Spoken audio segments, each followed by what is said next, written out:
The Mormon prophet Joseph Smith had several run-ins with the law. I'm going to explain one of his more famous ones and why it matters, because it's very important with regards to the influence it could have on his moral character as the actual prophet of the Church of Jesus Christ of Latter-day Saints.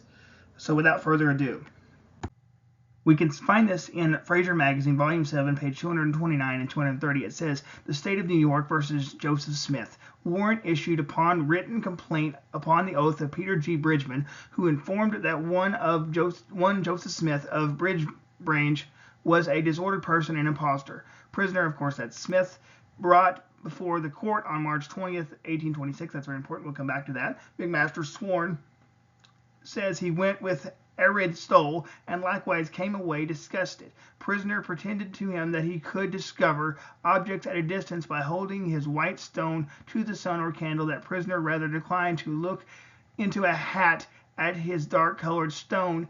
As he said, it hurt his eyes." Jonathan Thompson says that prisoner was requested to look for chest of money and did look and pretended to know where it was, and prisoner Thompson and Yeoman went in search of it. That Smith arrived at the spot first was at night, and Smith looked in the hat while there, and when very dark, and told how the chest was situated. After digging several feet, struck upon something sounding like a board or a plank. Prisoner would not look again, pretending that he was alarmed on account of the circumstances relating to the trunk being buried, which came all fresh in his mind.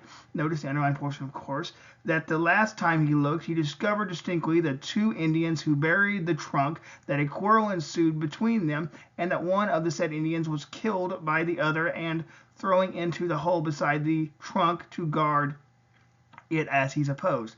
And of course, the court finds, and therefore the court finds the defendant guilty. And then he reads the court cost for the guilty party, which would be Joseph Smith. So there's a couple things we need to note here. First of all, notice the date when he's brought to court, March 20th, 1826, for glass looking, of course.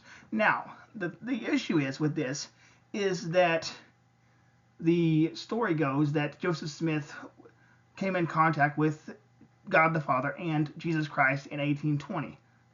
But here we see in 1826 that he's using a stone in order to find buried treasure. This is an occult practice, and yet we see that a man who is supposed to have a spiritual encounter with the Father and the Son, whom he is using his occult practices in order to find money. And this is a problem because honestly it would show that Joseph Smith cannot be trusted, because he's relying upon occult practices and not relying upon the Lord. Not that the Lord will help him to find buried treasure, and that's not what I'm saying. I'm just saying that it does not look good for the church to have a prophet whom stares into a hat with a stone in order to come up with answers. That does not look good. That is an occult practice.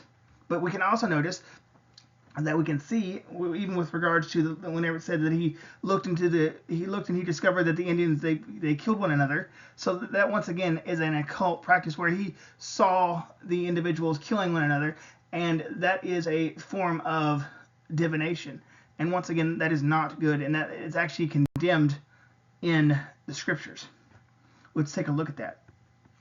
It says in Deuteronomy chapter 18, verse 9 through 14, it says, "When you enter the land the Lord your God is giving you, do not imitate the detestable customs of those nations. No one among you is to sacrifice his son or daughter in the fire, practice divination," which Joseph Smith clearly did, "tell fortunes, interpret omens, practice sorcery, cast spells, consult a medium or spiritist, or inquire of the dead."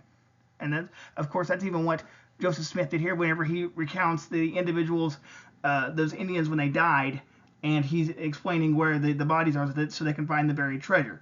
In verse 12 it says, "Everyone who does these acts is detestable to the Lord, and the Lord your God is driving out the nations before you because of these detestable acts.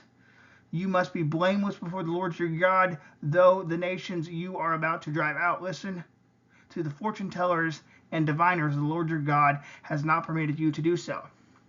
Did you notice what it said? That those acts, the divination, and things of that nature. They are detestable to the Lord. So what does this mean by implication? It means by implication that whenever Joseph Smith partook of those acts, that he was being detestable to the Lord. And therefore, because if he's detestable to the Lord, then he did not truly hear from the Lord Jesus Christ. And therefore, he is not a true prophet of God.